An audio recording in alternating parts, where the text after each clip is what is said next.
Coucou, c'est Lizzie Krodaker pour le premier véritable épisode de Croisserie, un podcast dédié à, en gros, mes élucubrations sur la fiction en général au sens large, donc que ce soit la littérature, l'écriture, mais aussi les jeux vidéo, etc. L'idée de cet épisode, ça vient d'un sentiment de culpabilité que je pouvais avoir, parce que je suis une autrice de romans, et je lis pas beaucoup de romans, en tout cas pas tant que ça pour une autrice de romans, et forcément une écrivaine devrait lire beaucoup de romans quand même, enfin une écrivaine de romans devrait lire beaucoup de romans. Donc j'avais un peu deux idées de podcast à la base, mais je vais pas les faire là-dessus. La première c'est, est-ce que c'est grave de pas lire tant que ça? Et au final ma réponse, c'était en gros, pas tant que ça finalement, ou je pense pas en tout cas, j'espère pas. Et voilà, ça pouvait à peu près s'arrêter là. La deuxième idée que j'avais, c'était... Bon, ok, ça c'est pour la lecture de romans, mais je peux lire, regarder ou jouer à d'autres fictions. Donc que ce soit des films, du cinéma, des séries télé, des jeux vidéo, etc. Est-ce que ça peut aider pour écrire de la fiction, et en particulier donc des romans? Et je pense que la réponse, c'est oui. Peut-être pas autant, parce qu'on va pas forcément pouvoir comprendre comment, je sais pas, les descriptions ça marche, par exemple, etc. Dans le cinéma, parce que si on regarde un film, on va pas avoir les descriptions des personnages, de leurs actions et tout ça. Mais il y a beaucoup d'éléments en commun sur la structure du récit, les dialogues, ce genre de choses. Alors pour les jeux vidéo, évidemment, je parle des jeux vidéo où il y a une histoire. Je parle pas de Tetris ou de F1 2019 ou je sais pas, ce genre de jeu.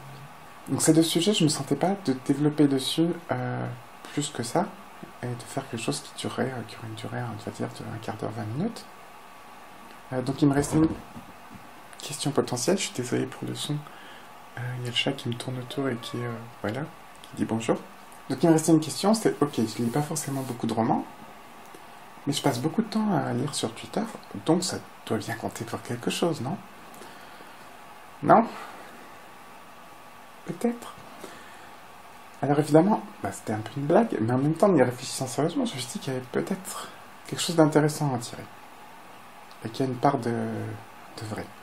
Et je parle pas que de Twitter, des réseaux sociaux, etc., mais on va dire tout ce qui relève de la non-fiction.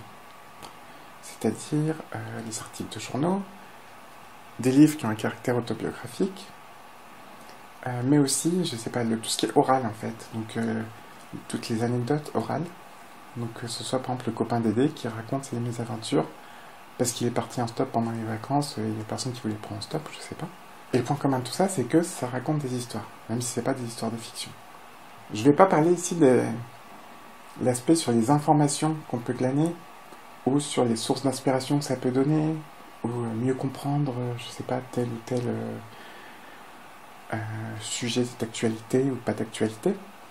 Parce que ça paraît un peu évident, c'est-à-dire, évidemment, si tu lis, je sais pas, une autobiographie de quelqu'un qui a participé en tant que soldat dans la Seconde Guerre mondiale, ça peut être intéressant si tu veux écrire un roman qui se passe dans cette période.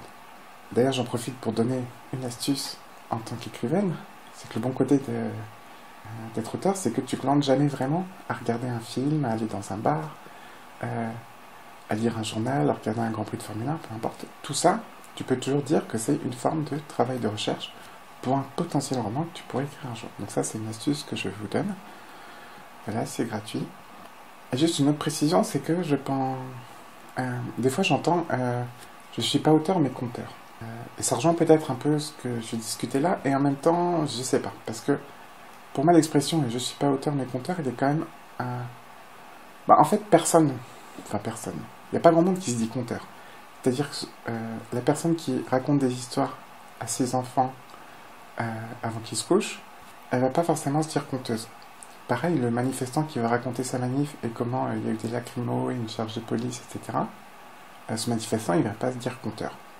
Ça va être vraiment... j'ai l'impression que conteur, il y a effectivement peut-être des gens qui font de l'animation, etc., mais c'est surtout tous ces pas auteurs mais conteurs qui se disent conteurs, en fait. Et du coup, ça revient... c'est pas plus large en fait, quoi. J'imagine que pas auteur mais pilier de bar, c'était moins classe. Alors juste avant de continuer, je voudrais préciser un truc, c'est que j'avais déjà enregistré ce podcast une fois, Et j'ai perdu le fichier, donc je vais vous expliquer comment. Et je vais en profiter justement pour lire ce que j'avais posté sur Twitter sur cette anecdote. Donc voilà, ça c'est le fil Twitter que j'avais posté juste après donc avoir perdu tout le fichier audio que j'avais créé. Purée, je me déteste. Donc je viens de perdre un podcast que j'avais réussi à enregistrer. Gna gna, faut faire des sauvegardes, vous allez me dire. Non, mais le problème, c'est même pas ça. À ce stade, c'est juste, faut pas être complètement con. Pour situer, il était enregistré via mon enregistreur, et donc stocké dessus. Au moment de le transférer sur l'ordi, je me suis dit, je vais gagner du temps. Au lieu de copier le fichier, je vais le déplacer et supprimer l'original. Bon, pas malin déjà. Où donc je copie ce fichier? Oh, je vais le modifier, donc pour l'instant, je vais le mettre dans /tmp. Sous Linux, /tmp s'est effacé à chaque reboot. Et en l'occurrence, chez moi, c'est pas sur le disque dur, c'est mappé dans la RAM. Vraiment, ça n'aurait pas été de chance que l'ordi plante quand j'éditais le fichier, dites donc. Fichier que j'ai bien évidemment édité dans Audacity, en choisissant travailler directement sur le fichier, plutôt que copier le fichier, ce qui aurait pu permettre de le récupérer. Moralité, faire des copies de secours, c'est bien, mais on peut déjà commencer par caps lock, ne pas tout faire pour qu'il n'y ait pas de copie de secours. Ouais, donc c'est une anecdote assez nulle, hein, mais qui explique un peu pourquoi, surtout qui explique un peu que c'est la deuxième fois que je fais cet enregistrement, que ça commence à être un peu fatigant, mais voilà. Et ce que je veux dire surtout, c'est que c'est déjà une forme d'histoire, en fait. Et je voulais prendre cet exemple, pas parce que je suis auto-centré, mais parce que je viens de le faire, je viens d'écrire ça. Donc j'avais sous la main, et j'avais pas trop envie de lire d'autres histoires, d'autres anecdotes de d'autres gens, en fait, sur Twitter, parce que, je n'ai pas forcément leur accord pour lire ça dans un podcast, même s'il y en a qui sont parfois super drôles, super touchantes, etc. Et ça, en fait, c'est quelque chose qui est assez présent sur les réseaux sociaux. Il n'y a pas que des embrouilles ou des partages de liens, de la promotion, ou alors des shitstorms, mais il y a aussi beaucoup d'histoires personnelles, en fait, qui vont de l'anecdote drôle au témoignage d'agression trash, en passant par exemple, le live tweet d'événements, donc quelqu'un qui est en manifestation, qui va faire un compte-rendu de la manifestation. Et tout ça, en fait, c'est intéressant parce que voilà, ça permet de s'ouvrir sur d'autres gens, etc. Mais c'est aussi intéressant quand tu écris des histoires à la première personne, parce que quand tu écris des romans qui sont écrits à la première personne, c'est quand même censé vaguement ressembler à ce que des gens peuvent raconter de ce qui leur est vraiment arrivé. Et juste un petit point, historiquement, en gros, le rapport en fait entre les romans écrits à la première personne et la véritable écriture à la première personne, c'est-à-dire les gens qui vont parler du réel en écrivant à la première personne, avant que les romans deviennent reconnus et un peu omniprésents, quand c'était considéré comme un art, un sous-art un peu, comme peuvent les jeux vidéo maintenant, il fallait justifier en fait. Il fallait commencer le roman, par exemple, en disant j'écris ces lignes depuis mon bureau retranché chez moi, etc., etc. Pour situer en fait où était le personnage narrateur qui écrivait par rapport au personnage acteur, on va dire, qui avait vécu les événements. Et typiquement, on avait aussi beaucoup de choses qui étaient censées être des lettres, de la tradition épistolaire, alors de façon plus ou moins réaliste, parce que parfois on a cher monsieur, chère madame, je vous écris, et puis pouf, un roman qui est censé être une lettre. Alors je pense qu'il n'y a pas beaucoup de gens qui écrivent à quelqu'un en leur balançant 300 pages à la figure, mais voilà, c'était quelque chose du coup qui cherchait vraiment à se rapprocher de ce que pouvaient être les façons dont étaient racontées vraiment les histoires, en tout cas par certains côtés, parce qu'après au niveau du style, de la façon d'écrire, ça ne correspondait pas forcément. Maintenant, c'est quelque chose qui est beaucoup moins vrai. C'est-à-dire, il y a toujours des puristes pour dire non, mais le problème d'un roman écrit à la première personne, c'est qu'on sait que le narrateur ne va pas mourir. C'est pas forcément vrai, en fait. Maintenant, on peut tout à fait avoir un roman écrit à la première personne avec le narrateur qui meurt, ou un changement de narrateur, ou ce genre de choses. Mais voilà, donc c'est quelque chose qui a un peu façonné la façon d'écriture à la première personne. Donc ça peut être intéressant d'essayer de comparer un peu les traditions, on va dire, épistolaires, etc., à la façon d'écrire maintenant, qui est, les gens envoient moins de courriers, et ça passe beaucoup par Twitter, etc. Alors évidemment, c'est pas de la fiction, ce que les gens racontent sur les réseaux sociaux, dans les journaux, etc. C'est des événements qui sont réels, mais qui sont racontés. Donc il y a une part de narration. Et parfois, c'est des événements qui sont tout aussi improbables que ce qu'on pourrait trouver dans un roman. voire plus improbable, puisque dans un roman, il faut que ce soit crédible quand même, un minimum. Il y a une phrase que j'ai souvent entendue, c'est ça ne pourra pas être dans un roman, dans de la fiction, dans un film, parce que c'est pas assez réaliste quelque part. C'est trop irréaliste pour être dans de la fiction, trop irréaliste pour être dans de la fiction. Voilà. Le côté un peu paradoxal. Je pense que c'est pas tout à fait vrai, parce qu'en fait, quand tu regardes comment des gens justifient des choses un peu improbables, qui sortent de nulle part, etc., bah, c'est qu'en général, il y a besoin de les justifier. Donc ça peut être, par exemple, de façon très simple, je sais que ça va vous paraître improbable, mais je vous jure, c'est comme ça que c'est arrivé. Moi-même, je n'y aurais pas cru avant, mais ça peut être des choses de façon plus, comment dire, plus argumentée, en allant citer des sources, en mettant des liens, etc. Ce qu'on peut moins faire dans un roman, pour le coup. Enfin, on peut le faire, mais c'est un peu rébarbatif. Évidemment, c'est pas de la fiction, mais ça n'empêche pas que c'est de la narration, donc c'est raconté, avec des mécanismes qu'on peut aussi retrouver dans la fiction, comme des façons de garder l'attention de l'auditoire, ou du lectorat, on va dire, ou de sa TL sur Twitter, des façons de ménager un peu de suspense, mais aussi parfois des façons d'expliquer un peu les liens de causalité qui peuvent ne pas forcément paraître évidents quand on les a vécus au moment même, en mettant des liens un peu de... Parce que dans une histoire, en fait, c'est toujours un événement entraîne un autre événement, etc. Donc il y a toujours un lien de causalité. Alors que dans la vraie vie, des fois, il y a un événement, on ne sait pas pourquoi, on ne sait pas comment, puis c'est dur de trouver une origine simple à un seul événement. Et je pense que c'est aussi dans cette façon de vouloir chercher, parfois, en fait, dans des liens de causalité simples, ça permet de raconter une meilleure histoire, quelque part. Et je pense que c'est aussi ça où il y a parfois une dérive un peu complotiste qu'il peut y avoir quand on veut l'appliquer beaucoup trop au réel. Donc c'est ce que ça va donner des choses comme ce qu'on avait pu avoir après les attentats à Charlie Hebdo, où du coup il y avait un délire complotiste parce qu'il y avait un des terroristes qui avait oublié sa carte d'identité dans une voiture, je crois. Et ça, typiquement, dans une histoire, c'est mauvais. Il faut qu'il y ait une explication, il faut qu'il y ait une causalité, il faut qu'il y ait une motivation derrière, etc. Donc forcément, c'est que c'était un coup fourré pour qu'on croie que c'était quelqu'un d'autre, etc., etc. Ça peut pas juste être, en fait, oui, les gens, des fois, dans la vraie vie, ils font des bêtises, ils sont pas parfaits, il y a des coïncidences, l'aléatoire, etc. Et il n'y a pas forcément toujours une explication facile et simple.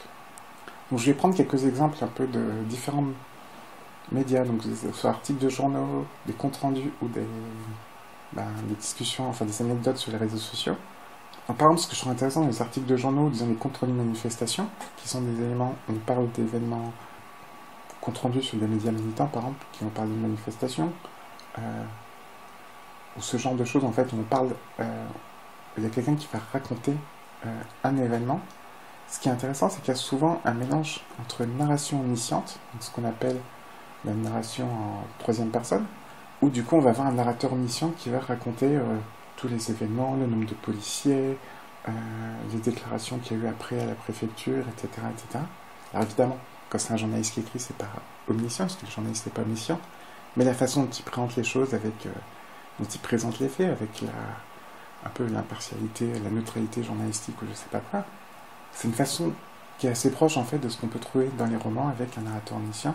Et ça va se mélanger, parfois dans le même article, avec une narration plus proche du terrain, qui va être souvent la première personne, ou qui va être, par exemple, j'ai suivi machin dans une ruelle qui m'a parlé de telle chose, et là ça passe en mode interview avec tel militant ou tel policier ou je sais pas quoi. Un autre exemple dont je voulais parler, c'est quelque chose qui peut pas paraître littéraire du tout, qui l'est pas, c'est les comptes rendus de réunion. Par exemple, un compte rendu d'assemblée générale. Et ça, c'est quelque chose qui paraît chiant et pas littéraire. Et pourtant, il y a des choses que je trouve super intéressantes d'un point de vue de la narration, justement. C'est qu'on peut avoir un compte rendu où il est marqué Dédé propose que la prochaine réunion ait lieu dimanche. Sauf qu'il y a un twist, parce qu'il peut y avoir des twists dans les comptes rendus de réunion. C'est que si on remonte au tout début du compte rendu, on va voir que il y a la liste des présents, et il va y avoir marqué prise de notes Dédé. Donc ça veut dire que c'est Dédé qui a pris les notes. Dédé est le narrateur. Mais Dédé parle aussi de Dédé à la troisième personne. Dédé est aussi personnage à la troisième personne, c'est un peu bizarre. Donc on a un narrateur qui fait partie des événements, mais qui raconte à la troisième personne. Et ça fait pas partie du tout des cas prévus en fait. Quand on pense à écrire un roman à la première personne, on pense à écrire un roman à la première personne, pas écrire un roman à la troisième personne, mais où en fait le narrateur qui écrit à la troisième personne serait un personnage du roman. C'est quelque chose qui... Enfin, je pense que si vous dites que vous allez faire ça sur un forum d'écrivains, vous faites taper sur les doigts, quoi. Et le pire, c'est qu'il y a un autre twist potentiel, c'est qu'en fait, c'est difficile de prendre des notes et de parler en même temps. Donc, c'est tout à fait possible que Dédé ne soit pas le narrateur de la partie Dédé propose que la prochaine réunion ait lieu le dimanche, mais qu'en fait, il ait passé la feuille ou l'ordinateur à son voisin ou à sa voisine le temps où il parlait. Donc, c'est-à-dire que dans le compte-rendu, on a un changement de narrateur, juste le temps d'un paragraphe, qui n'est pas du tout indiqué, et ça, on n'oserait pas du tout le faire dans un roman. Et en fait, voilà, c'est quelque chose qui est intéressant parce que ça fait relativiser un peu les soucis qu'il y a. Parce que des fois, en fait, quand on vous dit, voilà, la première personne, si vous écrivez à la première personne et si le personnage parle de choses qu'il n'est pas censé savoir ou pas censé avoir vu, ou je sais pas quoi, ben c'est pas bien, ça casse l'immersion, etc. Mais c'est quelque chose avec lequel on s'embête absolument pas quand on écrit vraiment quand on décrit vraiment des événements, en fait. Et ça peut faire relativiser les soucis, justement. Donc, sur le cas du... quand on écrit à la première personne, on sait que le narrateur ne va pas mourir. Ben, en fait, si on peut avoir le narrateur et la narrative qui se retrouvent soit absent ou absente, dans le coma ou mort ou morte. Et en fait, ça peut être simplement quelqu'un d'autre qui reprend la narration qui change, etc. Alors, en général, dans un roman, ce sera un peu plus indiqué qui est le narrateur exactement. Mais voilà. Troisième exemple que je vais prendre, c'est... qui n'est pas vraiment un exemple concret, mais c'est sur les réseaux sociaux. Pour le coup, il y a un côté plus spontané, plus direct, plus oral. Et quelque part, donc ça se rapproche peut-être vraiment de la narration à la première personne qui est pas distante. C'est-à-dire, ce serait plutôt la première personne au présent. Et en fait, c'est oral, même si c'est de l'écrit. C'est ça qui est intéressant. Enfin, c'est pas oral, évidemment, mais c'est une façon d'expression qui est très proche de l'oral. En même temps, c'est de l'écrit. Du coup, on va intégrer des choses comme des emojis, des images, une forme de jeu sur l'utilisation par exemple des majuscules, ce dont j'abuse personnellement et dont j'ai abusé complètement dans le petit fil Twitter que je vous ai lu dans le début de ce podcast. Ça peut être aussi un jeu sur la ponctuation, l'orthographe, etc. Et une autre chose que je trouve intéressante, notamment sur Twitter, c'est qu'il va y avoir un découpage en tweets, parce que Twitter, on peut mettre que 280 caractères, donc si on a une histoire un peu longue à raconter, une anecdote un peu longue, il va falloir les découper en plusieurs tweets. Alors il y a des gens, bon, ils ne vont pas s'embêter, ils vont juste faire ça, faire rentrer le maximum de mots dans chaque tweet, et puis ensuite copier le reste dans un autre tweet, etc. Mais souvent, en fait, les gens, ils vont avoir tendance quand même à jouer un peu sur ce découpage, à se dire, bah en fait, il reste un peu de place dans le tweet, mais j'ai quand même m'arrêter là, parce que ça laisse un élément de suspense, et pendant que je poste le reste, les gens vont se demander ce qui s'est passé ensuite, etc. Et ça, ce qui est intéressant, je trouve, c'est que c'est pas si éloigné, en fait, de la façon dont on peut découper des lignes de dialogue, en fait, dans un roman, et en particulier des lignes de monologue. Traditionnellement, en fait, dans un roman, quand il y a un personnage qui va faire un grand monologue, qui va raconter un événement, une anecdote, un témoignage, quelque chose qui lui est arrivé, donc par exemple dans Sherlock Holmes, quand il y a la personne qui engage Sherlock Holmes qui va expliquer l'affaire, donc typiquement il va faire un grand monologue. Et dans Sherlock Holmes, c'est la façon traditionnelle, c'est-à-dire qu'on va avoir un gros pavé de texte avec plein de paragraphes. Sauf que maintenant, c'est plus trop la façon dont on le fait. En tout cas, moi, je sais que c'est un truc que j'évite de faire maintenant. C'est que j'ai plutôt avoir tendance à séparer chaque paragraphe en lignes de dialogue pour aérer un peu, couper avec des actions du personnage. Donc, par exemple, il a repris sa respiration, ce genre de choses. Il fait une pause, a pris le temps d'examiner son auditoire, etc. Éventuellement, d'insérer des réactions d'autres personnages qui vont peut-être poser une question qui va relancer pour casser un peu le monologue et en faire un dialogue. Et ce qui est intéressant, en fait, c'est que ça, par certains côtés, ça peut ressembler à la façon dont on découperait sur Twitter en plusieurs tweets. Voilà. Donc, tout ça, c'est pas pour dire qu'il n'y a pas besoin de lire de la fiction pour écrire de la fiction. Je pense que si on veut écrire des romans, c'est bien de lire un minimum de romans quand même si je ne fais pas assez. Ne serait-ce que pour connaître les codes, etc. Alors évidemment, on peut aussi essayer de lire des choses, comment écrire des romans, à la place de lire des romans. Mais sauf qu'en général, je pense qu'ils vont vous dire faut lire des romans, donc ça, on gagne pas forcément, on peut pas forcément faire l'impasse là-dessus. Mais voilà, c'était surtout pour en fait partir d'une idée un peu stupide, c'est-à-dire bon ça va, j'ai pas de roman multi-tuteur, donc ça va. Euh, et finalement de voir que en fait c'est pas si stupide de ça, que les gens aussi ils racontent des histoires dans d'autres cadres, parfois de façon brillante, que ce soit drôle ou triste ou informatif, etc. En fait, enfin des fois c'est vraiment que ce soit dans des journaux évidemment, parce que les gens, c'est des journalistes, ils sont quand même payés pour écrire, donc il y a côté forcément une action des belles plumes, mais aussi sur Twitter, ou simplement quand il y a quelqu'un qui raconte à l'oral des histoires qui arrivent à vous captiver en vous racontant quelque chose qui lui est arrivé alors qu'en soi vous vous en foutez un peu. Et en fait voilà, prêter attention à toutes ces histoires, c'est aussi quelque chose qui peut être intéressant si on écrit de la fiction. Pas juste pour le contenu, même si voilà, enfin, écouter les gens c'est bien dans la vie, mais aussi voilà la façon la façon dont on raconte selon les différents médias, je trouve ça intéressant. Et notamment si on écrit de la fiction qui est écrite à la première personne, parce que à la base l'écriture à la première personne, ça s'inspire de l'écriture de lettres, donc s'inspirer aussi de l'écriture sur les réseaux sociaux ou des discussions orales, c'est quelque chose qui paraît pas forcément stupide. Et c'est aussi intéressant pour voir que finalement, quand il y a certaines règles sur le point de vue du narrateur qu'il faudrait utiliser que comme ça, il faudrait bien avoir il y a des choses qui seraient intéressantes, etc., de les nuancer un peu et de voir que c'est quelque chose qu'on peut aussi faire spontanément quand on raconte une histoire qui est réellement arrivée, donc c'est pas forcément si irréaliste entre guillemets que ça et pas si absurde. C'est juste une question de codes en fait qui sont plus ou moins acceptés dans le roman et qui peuvent évoluer en fait. Les codes du roman actuel ne sont pas du tout les codes du roman du 19e siècle par exemple. Voilà, ce premier épisode de Croiserie est terminé. Si ça vous a plu, vous pouvez évidemment liker, partager, sacrifier un poulet et faire en gros ce que vous voulez. Voilà, ciao ciao et à la prochaine peut-être.